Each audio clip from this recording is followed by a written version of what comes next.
বিশ্ব চ্যাম্পিয়ন হওয়ার গৌরবের সঙ্গে এবার মোটা অঙ্কের প্রাইজ মানিও ঘরে তুলছে টিম স্পেন। ফাইনালে আর্জেন্টিনাকে হারিয়ে দ্বিতীয়বারের মতো ফিফা বিশ্বকাপ জয়ের ইতিহাস গড়া স্প্যানিশরা পুরস্কার হিসেবে পাচ্ছে $5 কোটি।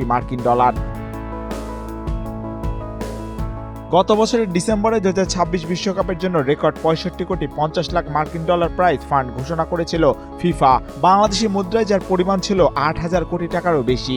2022 কাতার বিশ্বকাপের তুলনায় এবারে মোট প্রাইজ মানি প্রায় 50% বৃদ্ধি করা হয়েছিল। বিশ্বকাপ জয়ের পুরস্কার হিসেবে স্পেন পাচ্ছে $5 কোটি, যা বাংলাদেশি মুদ্রায় প্রায় $616 কোটি টাকা। এভাবেই কোটি কোটি মানুষের ঘরে দেশ জুড়ে ফ্রিজ একটাই, ওয়ালটন।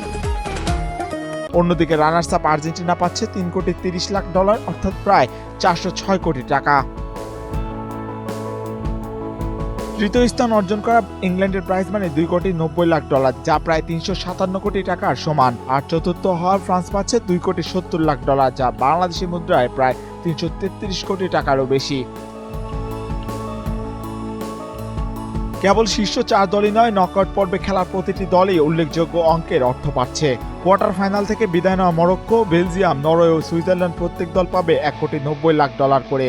রাউন্ড অফ 16 থেকে বিদায় নেওয়া প্রতিটি দল পাবে $1,50,00,000, আর রাউন্ড অফ 32 থেকে বিদায় নেওয়া 16টি দলের প্রত্যেকের জন্য বরাদ্দ রাখা হয়েছিল $1,10,00,000 করে। এবারে 48 দল নিয়ে আয়োজিত বিশ্বকাপে অংশ নেওয়া প্রতিটি দেশের জন্য ন্যূনতম $1,05,00,000 নিশ্চিত ছিল।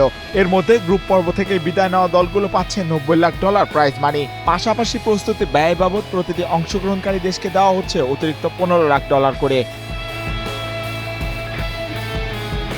38 দিনের এই বৈশ্বিক ফুটবল উৎসবে মাঠের লড়াইয়ের পাশাপাশি আর্থিক দিক থেকে লাভবান হয়েছে অংশ নেওয়া প্রতিটি দলই। তবে সবচেয়ে বড় পুরস্কারটি শেষ পর্যন্ত উঠেছে নতুন বিশ্ব চ্যাম্পিয়ন স্পেনের হাতেই।